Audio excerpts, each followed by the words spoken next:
on these spheres, I want you to assume that they are sitting on a table. They're sitting on a surface.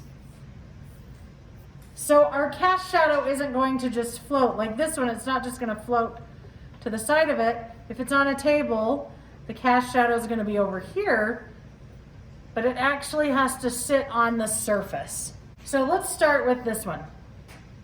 I know that here's my light source, and so my cast shadow is going to be opposite of the light source. And it's going to be kind of elliptical in shape. I know that my reflected light is going to hit about right here. And so I'm going to kind of draw a line to remind me to keep it lighter. But my values are going to be curved. So they're going to curve and scoop kind of towards my light source. And this is going to be where my shadow core is going to be. So I'm going to kind of draw a line on there to represent where the shadow core is. But in order to check these off, I have to get it blended in so that there's no stripe or edge. My highlight's going to be right here. Then my light side, my midtone, my shadow edge and shadow core, and my reflected light. So right now it kind of has little lines drawn on it, but very lightly, because I need those stripes and lines to disappear. So I'm going to start with my shadow core. And I'm going to warn you that the pencil is going to look really crappy before it ever looks good. I want to see nice, smooth layer of pencil, which means you have to do a lot of layers of pencil. It's going to get lighter as it goes towards the highlight. I'm going to turn my paper because I know I've got to do my pencil multiple directions to layer it smoothly. And I'm just kind of protecting my reflected light right now. I'm just doing very light layers of pencil.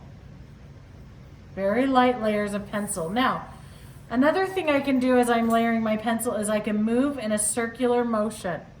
Moving in a circular motion works really well with a sphere.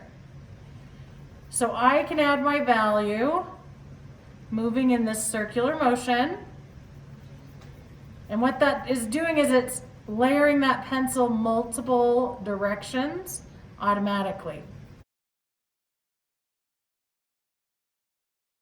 I want to see enough layers that you can create a smooth texture of value on your sphere.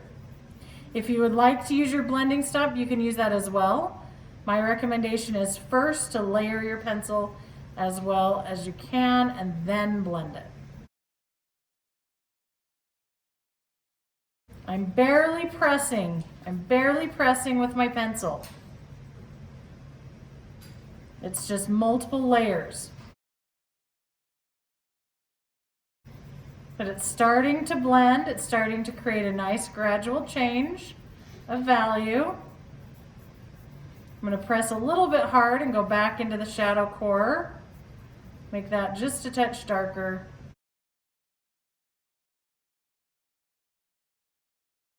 The more layers you do, the smoother the pencil will get. And I haven't even worried about my reflected light yet. Take your kneaded eraser and go into the highlight and just tap it down. I do not want to see a stripe around the highlight. So if you end up having an edge around your highlight, use your eraser as a drawing tool.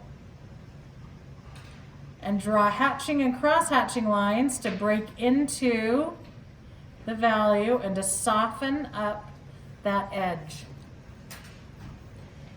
Nice gradual shift as the values change. If you go over the edge of your sphere, you can erase. Now I'm going to go to my reflected light. It is not as bright as the highlight. It's value number 3. So I've got to add some value to it. And I don't want that line or stripe there.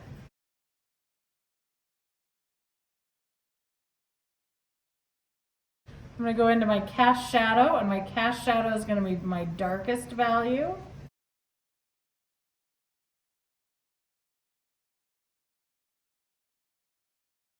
So it needs to be darker than the shadow core.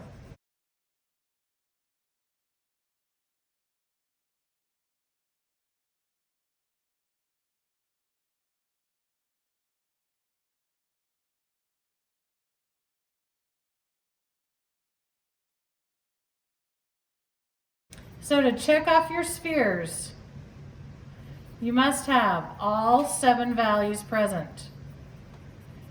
You must have a nice gradual shift in value and a smooth layer of pencil. You must have reflected light represented correctly. And then on at least one of your spheres, I want you to write in the labels. Highlight, light side,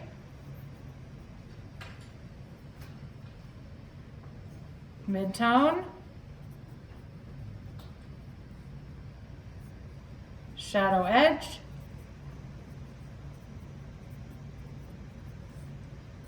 shadow core,